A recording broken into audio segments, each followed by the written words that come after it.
2026년 초 워싱턴과 브뤼셀 외교가에서 하나의 문서가 조용히 돌기 시작했습니다. 제목은 단순합니다. 지칠 개혁 제안서.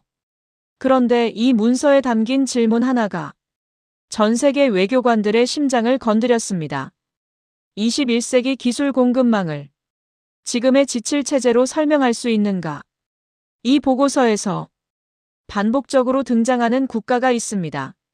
세계 메모리 반도체 시장의 60%에서 70%, AI 데이터 센터의 핵심 기술인 HBM 메모리 세계 선도, 글로벌 조선 산업 점유율 40% 이상, 전기차 배터리 기술 세계 3대 축, 대한민국입니다.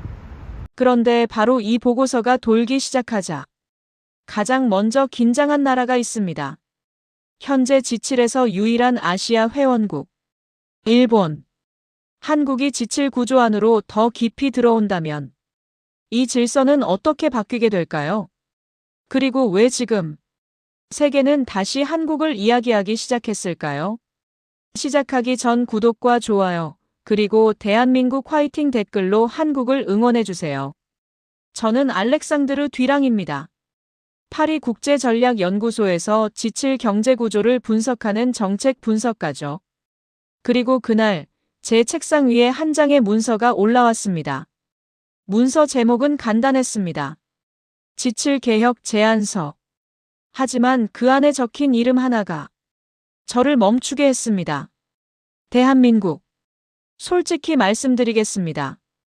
저는 그 순간까지도 지칠이란 구조가 쉽게 흔들릴 거라고 생각하지 않았습니다. 미국, 영국, 프랑스, 독일, 이탈리아, 캐나다, 그리고 일본. 이 7나라가 전후 세계 경제 질서를 만들어 왔고 그 질서는 수십 년간 단단히 유지되어 왔습니다. 특히 일본은 지칠 안에서 특별한 위치를 가지고 있었습니다. 아시아를 대표하는 유일한 자리. 경제 규모만의 이야기가 아니었습니다. 지칠 안에서 아시아 문화와 질서를 상징하는 위치였죠. 저는 그 자리가 쉽게 흔들릴 거라고 생각하지 않았습니다. 아니, 흔들려야 한다고 생각해 본 적조차 없었습니다. 그런데 그날 오후 회의실에서 일본 외교부 소속 사토 켄지를 만났습니다. 사토 켄지는 도쿄에서 오래 일한 베테랑 외교관이었습니다. 침착하고 조심스러운 사람이었죠. 항상 말보다 눈으로 먼저 이야기하는 사람. 저는 그에게 물었습니다. 요즘 지칠 보고서에 한국이 자꾸 등장하던데요. 사토 켄지는 잠시 멈췄습니다. 그리고 조용히 대답했습니다. 한국 산업이 최근 매우 빠르게 성장했습니다. 그 말만 들으면 아무것도 아닌 문장이었습니다. 그런데 그 말 뒤에 따라오는 무거운 침묵이 이상했습니다. 저는 그 침묵 속에서 뭔가를 느꼈습니다. 경계심. 혹은 어쩌면 불안감이었을지도 모릅니다. 하지만 저는 그때까지도 속으로 이렇게 생각했습니다. 그래도 지칠은 일본의 자리 아닌가. 그 확신이 얼마나 빠르게 흔들리게 될지 그 순간에 저는 전혀 알지 못했습니다. 사무실로 돌아와 자리에 앉았습니다. 보고서를 다시 펼쳤습니다. 한국이라는 나라. 저는 솔직히 이 나라에 대해 깊게 생각해 본 적이 없었습니다. 삼성이라는 기업 이름은 알았습니다. 반도체를 만든다는 것도 알았죠. 하지만 그게 세계 공급망의 핵심을 쥐고 있다는 이야기는 제 머릿속 어디에도 들어있지 않았습니다. 저는 보고서의 숫자들을 천천히 읽어내려갔습니다. 세계 메모리 반도체 시장 점유율 60에서 70%. AI 데이터 센터 핵심 메모리 기술 세계 선도. 글로벌 조선 산업 점유율 40% 이상. 전기차 배터리 세계 3대 생산축. 저는 잠시 눈을 들었습니다. 창밖으로 파리의 회색빛 하늘이 펼쳐져 있었습니다. 숫자 하나하나를 다시 곱씹었습니다. 이게 한 나라 이야기라고? 메모리 반도체만도 아니고 AI 기술만도 아니고 조선이고 배터리이고 산업 전방위에서 이 나라가 등장하고 있었습니다. 그런데 왜 저는 이 나라를 지칠 논의에서 한 번도 진지하게 떠올린 적이 없었을까요? 그 질문이 머릿속에서 떠나질 않았습니다. 퇴근 후 집으로 돌아오는 길에도 그 숫자들이 따라왔습니다. 지하철을 기다리며 핸드폰을 꺼내 한국 경제 데이터를 검색했습니다. 숫자들은 보고서와 다르지 않았습니다. 아니, 어떤 면에서는 보고서가 오히려 보수적으로 쓰인 것 같았습니다. 저는 그날 밤 오래도록 잠을 이루지 못했습니다. 내가 오랫동안 당연하다고 생각해온 것들이 당연하지 않을 수도 있다는 느낌.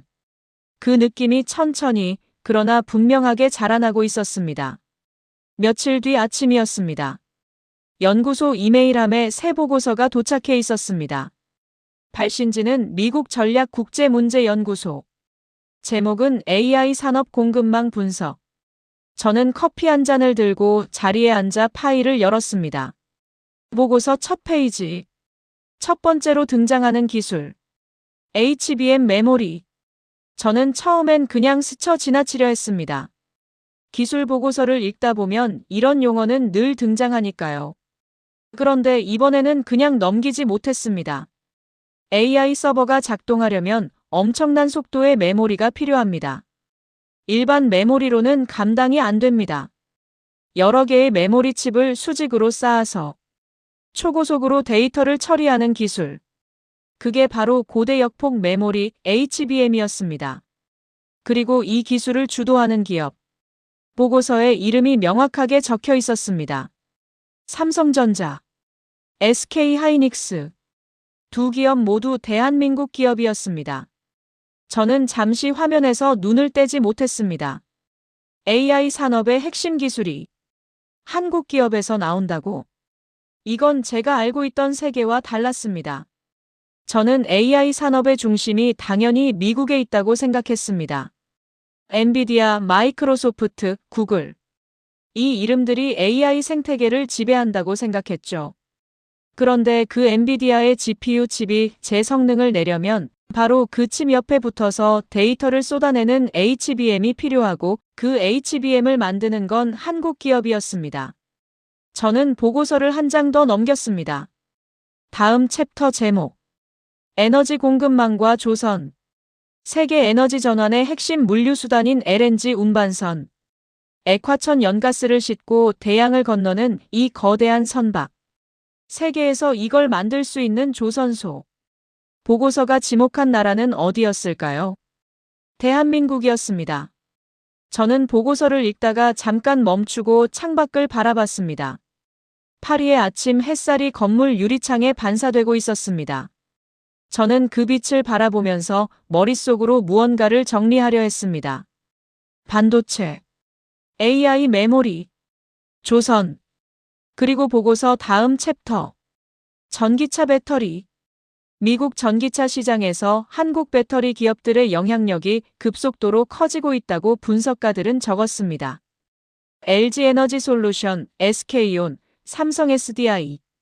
미국 완성차 기업들이 이 한국 기업들과 합작 공장을 짓고 있었습니다. 저는 조용히 중얼거렸습니다. 이건 산업 하나의 이야기가 아니다. 반도체와 AI와 에너지와 배터리.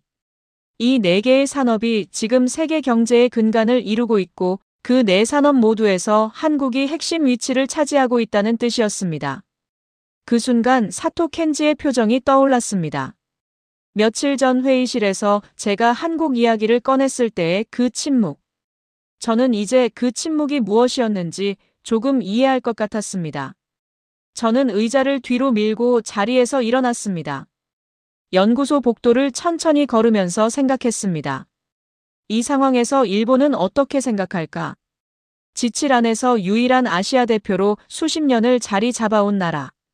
그런데 지금 세계 공급망 보고서마다 한국이 핵심으로 등장하고 있다면 그 무게가 얼마나 복잡하게 느껴질까?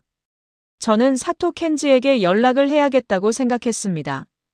그 침묵 속에 더 많은 이야기가 있을 것 같았습니다. 그리고 바로 그날 오후 사토 켄지에게서 먼저 연락이 왔습니다. 만납시다. 그 짧은 메시지 뒤에 따라오는 긴장감.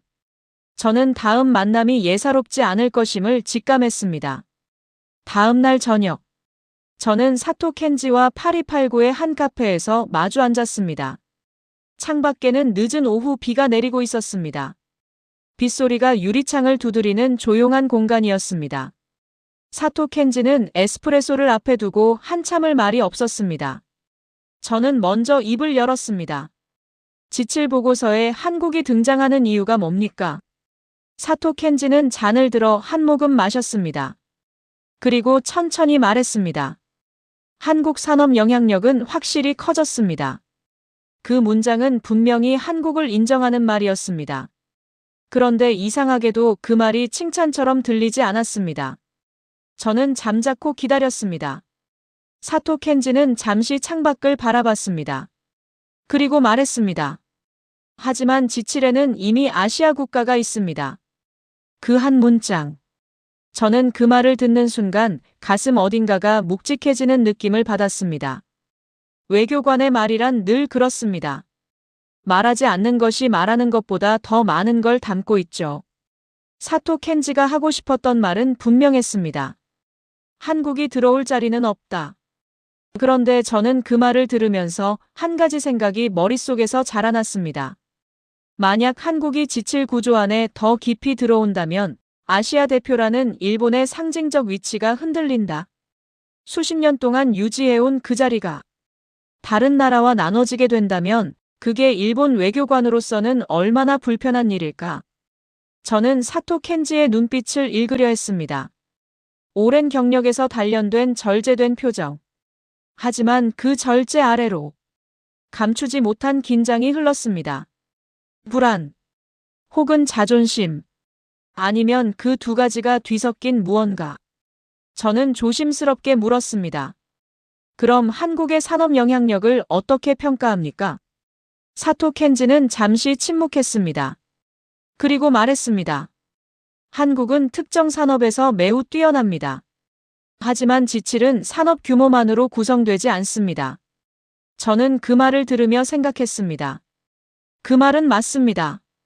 지칠은 분명히 경제 규모만의 조직이 아닙니다. 역사, 동맹관계, 가치 공유, 외교 영향력. 이 모든 요소가 복잡하게 얽혀 있죠. 그런데 그 논리를 따라가면 한국이 지칠에 포함될 수 없다는 결론이 나옵니다. 하지만 그게 정말 맞는 이야기일까요? 저는 카페를 나서며 혼자 생각했습니다. 이건 단순한 회원국 확대 논의가 아니다. 아시아 질서의 재편 이야기다. 비는 여전히 내리고 있었습니다. 파리의 돌바닥 위로 빗물이 흘렀습니다. 저는 우산을 들고 걸으면서 제 머릿속에서 천천히 무너지고 있는 무언가를 느꼈습니다. 오랫동안 당연하게 생각해온 질서. 미국과 유럽이 서방 세계를 이끌고 아시아는 일본이 대표한다는 구도. 그 구도가 과연 지금도 유효한 것인지 저는 처음으로 진지하게 의심하기 시작했습니다. 연구소로 돌아와 자료를 더 찾았습니다. 한국의 외교 역사 국제기구 참여 현황, 다자 협력 실적. 찾으면 찾을수록 데이터는 더 복잡해졌습니다. G20 창립 회원국, OECD 가입국, UN 사무총장 배출국, 세계 무역 규모 10위권. 저는 파일을 닫았습니다. 그리고 조용히 자리에 앉아 지금 이 논의가 어디로 향하고 있는지를 천천히 생각하기 시작했습니다. 그날 이후 저는 한국 경제사를 본격적으로 파기 시작했습니다. 처음엔 그냥 보고서 작성을 위한 배경조사 정도라고 생각했습니다. 그런데 자료를 읽으면 읽을수록 저는 점점 다른 감정에 사로잡혔습니다. 놀라움이었습니다. 1950년대 한국은 전쟁의 폐허 위에 서 있었습니다. 유럽 사람들에게 한국이라는 나라는 존재 자체가 낯설었죠. 아시아의 작은 분단 국가. 원조 없이는 버티기 어려운 나라. 세계은행의 당시 기록을 보면 한국의 1인당 소득은 일부 아프리카 국가들보다도 낮았습니다. 그런데 지금은 저는 자료를 읽으며 마음속 깊은 곳이 흔들리는 것을 느꼈습니다. 70년. 단 70년 사이에 이 나라가 걸어온 길은 마치 지도 위에 없던 산맥이 하룻밤 사이에 솟아오른 것 같은 이야기였습니다. 냉전 한복판에서 산업화를 이루고 민주화를 이루고 그리고 이제는 AI 시대의 핵심 기술을 손에 쥐고 있는 나라. 저는 숫자들을 다시 훑었습니다. 반도체.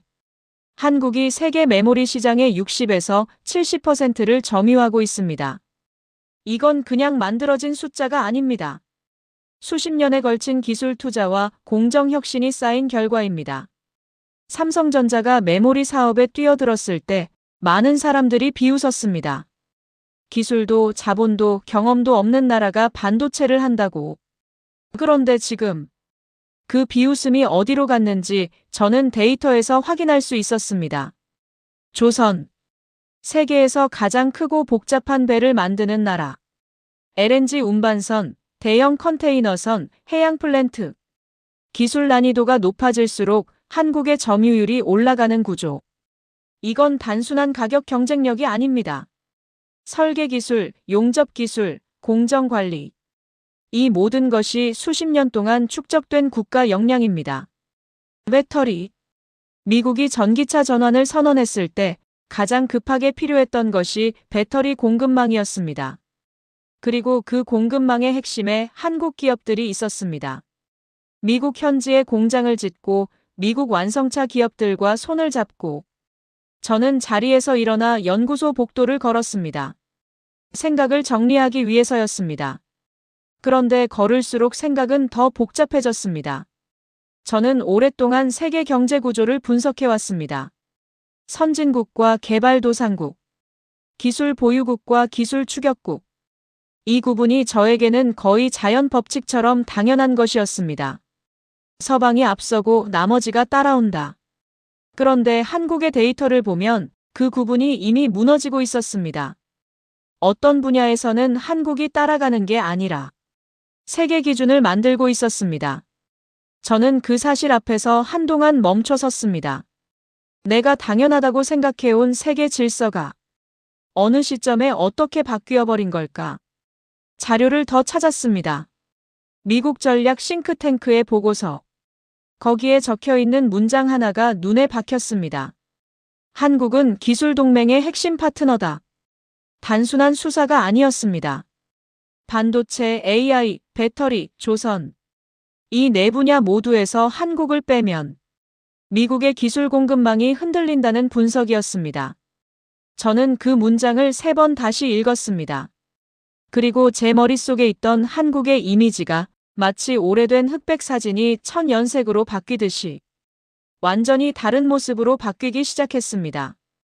이건 단순한 경제 성장 이야기가 아니다. 이건 국가 전략이다.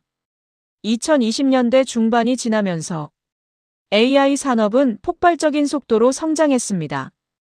엔비디아의 GPU 칩 수요가 수직으로 치솟았고 세계 거대 테크 기업들은 AI 데이터 센터 건설에 수조 원을 쏟아부었습니다. 그 거대한 투자 물결 속에서 하나의 기술이 산업의 병목으로 부상했습니다. HBM 메모리. AI 연산을 가능하게 하는 핵심 메모리 기술. 엔비디아의 최신 칩에는 이 HBM이 반드시 들어가야 했습니다. HBM 없이 AI 서버는 작동하지 않습니다. 그리고 이 기술을 세계에서 가장 앞서서 생산하는 기업. SK 하이닉스, 삼성전자. 두 기업 모두 대한민국 기업이었습니다. 저는 이 사실을 다시 한번 확인하며 연구소 회의실에 혼자 앉아 있었습니다. AI 시대의 심장부를 한국이 쥐고 있다. 그 문장이 머릿속에서 좀처럼 사라지지 않았습니다. 그날 마침 지칠기술 협력 관련 비공개 세미나가 열렸습니다. 연구소 소속 분석가들과 일부 외교관들이 모인 자리였습니다. 사토 켄지도 그 자리에 있었습니다. 세미나가 시작되고 발표자가 슬라이드를 넘겼습니다. AI 공급망 핵심 국가 분석. 화면에 지도가 떴습니다. AI 산업 공급망에서 의존도가 높은 국가들이 표시된 지도. 미국, 대만, 그리고 한국. 저는 그 순간 사토 켄지의 표정을 곁눈으로 봤습니다. 평소와 달랐습니다. 그는 화면을 보면서 눈썹을 아주 미세하게 찌푸렸습니다. 그게 전부였습니다. 외교관 특유의 절제. 하지만 저는 그 미세한 표정의 변화를 놓치지 않았습니다. 저 지도 위에 일본은 없었습니다. 반도체 분야에서 한때 세계 최강이었던 일본. 1980년대 일본 기업들이 세계 반도체 시장을 지배했던 시절이 있었습니다. 그런데 지금 AI 공급망 지도에 일본의 이름은 핵심 위치에 올라 있지 않았습니다. 그리고 그 자리를 한국이 채우고 있었습니다. 발표가 계속됐습니다. 발표자가 말했습니다. AI 데이터 센터 구축에 필요한 HBM 메모리의 공급 경로를 보면 현재 세계 주요 AI 기업들은 한국 기업에 대한 의존도가 매우 높은 상황입니다. 그 말이 끝나는 순간 회의실 안에 잠깐의 침묵이 흘렀습니다. 저는 그 침묵을 온몸으로 느꼈습니다. 이건 단순히 한국 산업이 성장했다는 이야기가 아니었습니다. 기술 동맹이라는 것의 정의가 이미 바뀌어 있다는 이야기였습니다. 세미나가 끝난 후 복도에서 사토 켄지를 잠깐 마주쳤습니다. 저는 먼저 말을 걸지 않았습니다. 그냥 눈인사를 나눴습니다. 사토 켄지는 짧게 미소를 지었습니다. 하지만 그 미소 아래에 있는 것이 무엇인지는 알 것 같았습니다. 저는 혼자 엘리베이터를 기다리며 생각했습니다. 일본이 지칠 아시아 대표 자리를 유지해온 건 경제 규모 때문만이 아니었습니다. 기술력, 산업 영향력, 동맹 구조.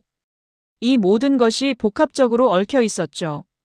그런데 AI 시대가 되자 그 기술 영향력의 지형이 달라지고 있었습니다. 일본이 강했던 분야와 지금 세계가 필요로 하는 분야가 조금씩 어긋나기 시작했습니다. 그 어긋남 속에서 한국이 올라서고 있었습니다. 저는 그 사실을 인정하는 것이 이상하게도 가슴 한편이 먹먹한 일이라는 것을 느꼈습니다.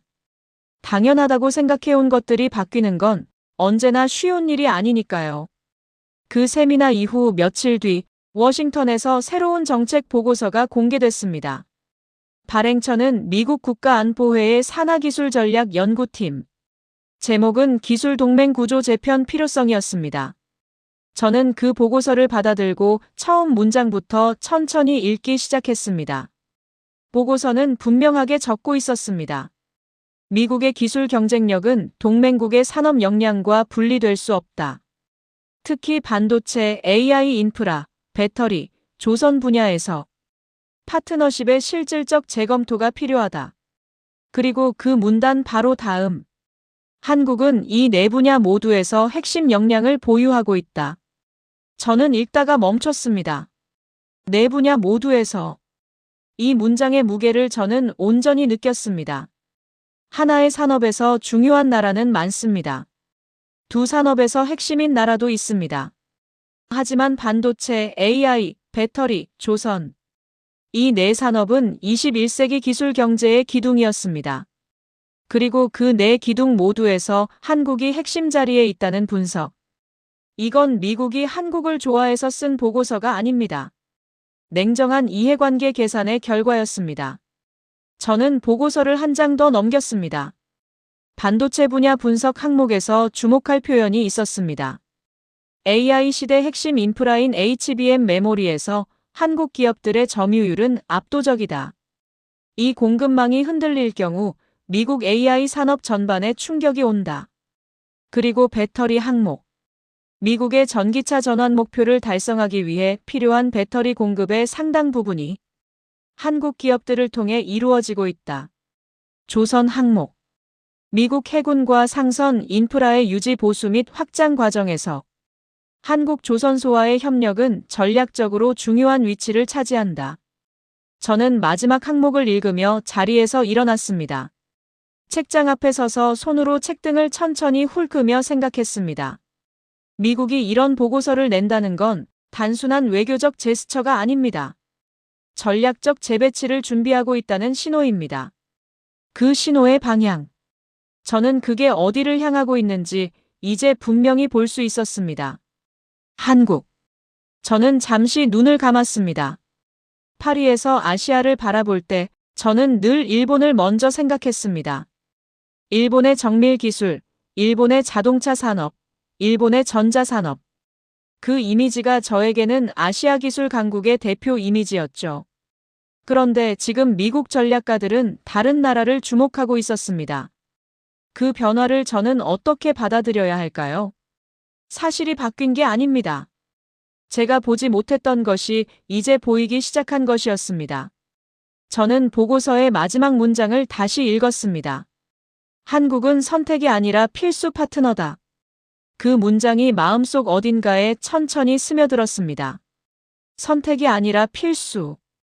이 표현이 외교 문서에 등장한다는 것.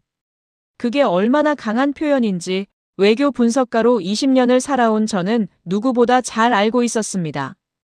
그날 밤 저는 오래도록 서재에 앉아 있었습니다. 책상 위에 쌓인 보고서들, 노트북 화면 위의 데이터들, 그리고 머릿속에서 천천히 그러나 분명하게 재편되고 있는 생각들. 저는 유럽 엘리트 코스를 밟으며 국제 정치를 공부했습니다. 그 과정에서 아시아에 대해 배운 건 주로 두 가지였습니다. 하나는 일본, 경제대국이자 지칠 회원국이자 미국의 핵심 동맹. 다른 하나는 중국, 세계 최대 인구와 제조업을 기반으로 부상하는 신흥 강국. 그 두 이미지 사이에서 한국은 어딘가 흐릿한 존재였습니다. 삼성 스마트폰을 쓰면서도 저는 그 기업이 어느 나라 기업인지를 특별히 의식하지 않았습니다. 한국이라는 나라가 아니라 그냥 아시아 어딘가의 전자기업이라는 인식. 저는 그 생각이 얼마나 무책임한 것이었는지 이제야 깨달았습니다. 제가 매일 쓰는 스마트폰 안의 반도체, 제가 전기차를 충전할 때 사용하는 배터리, 세계 에너지 물류를 책임지는 LNG 운반선, AI 시대의 핵심 인프라인 고대 역폭 메모리. 이 모든 것의 핵심에 한국이 있었습니다. 저는 창밖을 바라봤습니다. 파리의 밤은 조용했습니다. 서재 한쪽에 놓인 지구본을 집어들었습니다. 손가락으로 한국의 위치를 찾았습니다. 작은 나라입니다. 한반도. 유럽 중소국 하나 정도의 면적. 그리고 분단된 땅. 그런데 이 작은 땅에서 만들어지는 기술이 AI 시대 세계 경제의 핵심을 이루고 있다는 사실. 저는 지구본을 내려놓으면서 생각했습니다. 우리는 일본을 아시아 대표로 생각해왔다. 그 생각 자체가 틀린 건 아닙니다. 일본은 여전히 중요한 나라입니다. 그러나 그 생각이 한국이라는 나라를 제대로 보지 못하게 했다는 건 인정해야 했습니다. 세계 산업 지도가 바뀌고 있습니다. 그 말이 단순한 수사로 들리지 않았습니다. AI 메모리, 반도체, 배터리, 조선. 이 네 분야의 교집합에 있는 나라가 한국이라면 이 나라를 지칠 논의에서 논외로 볼 수 있을까요? 저는 노트를 꺼내 이렇게 적었습니다. 21세기 기술 동맹에서 한국의 위치는 이미 데이터가 설명하고 있다. 그리고 그 문장을 쓰면서 저는 마음속에 오래 남아있던 어떤 벽 하나가 소리 없이 무너지는 것을 느꼈습니다. 그 벽의 이름은 편견이었습니다. 아시아는 일본이 대표한다는 편견. 작은 나라는 기술 질서를 바꿀 수 없다는 편견. 선진국 클럽은 쉽게 흔들리지 않는다는 편견. 그 편견들이 제 눈을 가리고 있었다는 것을 저는 이제 비로소 인정할 수 있었습니다. 지칠 개혁 정책 보고서 공식 발표 날이 왔습니다. 연구소 대회의실. 스크린 앞에 각국 외교관과 분석가들이 모였습니다. 사토 켄지도 있었습니다.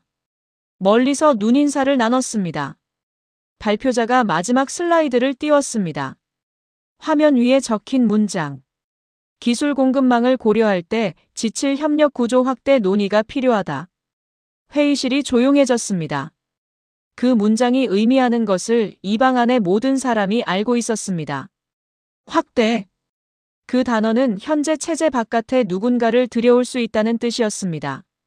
그리고 그 누군가가 어느 나라일 수 있는지 보고서는 이미 여러 챕터에 걸쳐 데이터로 설명해 두었습니다. 저는 스크린을 바라보면서 몇 주 전 처음 이 보고서를 받았던 날을 떠올렸습니다. 그때 저는 이렇게 생각했습니다. 한국이 지칠이라고? 그 물음표 안에는 회의감이 담겨 있었습니다. 지칠은 선진국들의 모임. 오랜 역사와 영향력을 가진 나라들의 자리. 한국이 그 자리에 어울리는가? 하지만 지금의 저는 다른 질문을 하고 있었습니다. 한국을 빼고 AI 시대 산업을 설명할 수 있을까? 그 질문에 대한 대답을 저는 이미 데이터를 통해 알고 있었습니다. 할 수 없다. 반도체를 이야기하면서 한국을 빼면 그 이야기는 절반이 됩니다. AI 메모리를 이야기하면서 한국을 빼면 그 이야기는 공허해집니다. 배터리를 이야기하면서 한국을 빼면 전기차 전환의 로드맵이 흔들립니다. 조선을 이야기하면서 한국을 빼면 에너지 물류의 미래가 불완전해집니다. 이건 한국을 위한 변호가 아닙니다. 산업 현실의 서술입니다. 발표가 끝나고 질의응답 시간이 됐습니다. 한 독일 외교관이 손을 들었습니다. 지칠 확대 논의가 구체화된다면 어떤 기준으로 진행될 것인가? 발표자가 대답했습니다. 기술 공급망의 불가 결성, 민주주의적 가치 공유, 국제 협력 기여도. 이 세 가지가 핵심 기준이 될 것이라고 봅니다. 저는 그 세 기준을 들으면서 속으로 생각했습니다. 기술 공급망의 불가 결성. 한국은 이미 그 기준을 충족합니다. 민주주의적 가치 공유. 한국은 아시아에서 민주주의 발전을 이룬 대표적인 나라입니다. 국제 협력 기여도. UN 사무총장을 배출했고 G20 의장국을 맡았으며 국제 원조 수혜국에서 공여국으로 전환한 유일한 나라. 저는 펜을 들고 노트에 적었습니다. 한국은 이미 기준을 충족하고 있다. 문제는 기준이 아니라 인식이다. 질의응답이 끝나고 사람들이 삼삼오오 흩어지기 시작했습니다. 저는 창가로 걸어갔습니다. 파리의 하늘이 맑았습니다. 먼 곳을 바라보면서 저는 생각했습니다. 1950년대 전쟁의 폐허에서 시작한 나라가 70년이 지나 AI 시대의 핵심 기술을 이끌고 있습니다. 그 이야기는 단순한 성공 신화가 아닙니다. 국가가 방향을 잡고 기업이 투자를 결정하고 사람들이 그 방향을 따라 움직였을 때 작은 나라도 세계의 중심에 설 수 있다는 살아있는 증거입니다. 저는 어쩌면 이 이야기를 훨씬 일찍 깨달았어야 했다고 생각합니다. 하지만 사람은 자신이 보고 싶은 것만 봅니다. 저는 오랫동안 일본이 대표하는 아시아만 봤습니다. 그 시선 바깥에 있던 한국을 저는 제대로 보지 않았습니다. 그리고 지금 세계가 새로운 질문을 던지고 있습니다. 지칠의 다음 구조는 어떻게 바뀌게 될까요? 그 질문의 답이 어디로 향하고 있는지 저는 이제 알 것 같습니다. 데이터가 이미 말하고 있으니까요. 그리고 그 데이터 뒤에는 70년이라는 시간 동안 포기하지 않은 한 나라의 이야기가 있습니다. 이제까지 감동의 대륙이었습니다.